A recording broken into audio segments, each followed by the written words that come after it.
Ilulong press lang to. Sandali ah. Ayan. Yung gitna.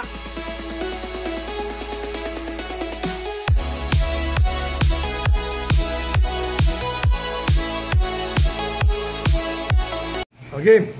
Ano nangyari dyan, Ramir? Sir, yung chiller natin okay naman.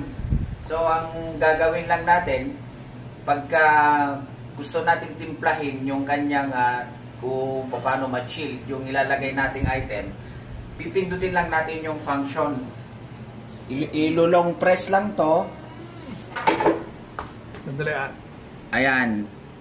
Yung gitna. Yes po, yung naka long press po yung gitna, tapos ayan. So ito yung long press, tapos kung anong settings ang gusto nyo, pipindutin nyo na lang up or down. Ayan. Ito na, long press lang din. Adjust na lang kung saan ang settings na gusto ninyo. So ito yung pinaka maximum na cooling nya. Pag gusto nyong bawasan yung chilled, bawasan nyo lang pataas. Pag negative kasi, yan yung magpo-frozen. Pagka ayaw nyo mag-frozen, lagay nyo lang sa between 5 to 10. Depende na kung anong ilalagay nating item.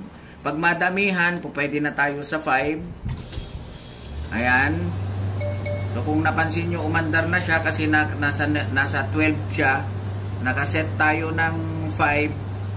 Papalamigin niya. So palalamigin niya ngayon, bababa itong temperature na to, makikita ninyo, bababa to hanggang 5. Pag nakarating na siya sa 5, magka-cut off ulit. Then pagka umabot na naman ng aakyat ng 10 yung temperature, pag naka-cut off, mag-o-on ulit. So yun lang ang cycle niya. So okay na tayo. Okay na tayo. Anong dahilan yung sinabi niya na parang nag-yellow? Yung dahilan ng pag-yelo, nakaset siya sa temperature na 01, negative 01, meaning mapo-frozen po yung item na ilalagay natin. So pagka ganon, i-adjust lang natin ang ating temperature dito sa function. So makikita naman natin ang operation, defrost, kung paano. Di basta ilong press lang natin ang ating function.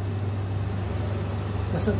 Ayan, so pag na long press, nakalagay dito temperature set, then tayo. Kanina kasi, kaya siya na frozen, kasi naka negative 01. Ngayon, para hindi ma-frozen ang item, kailangan naka 05 or between 05 to 10, depende sa mga items na ilalagay na lang natin.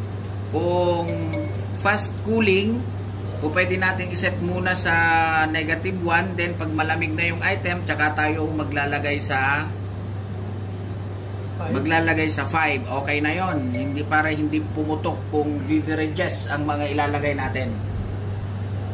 Okay na. Okay na, sir. Okay na. Thank you.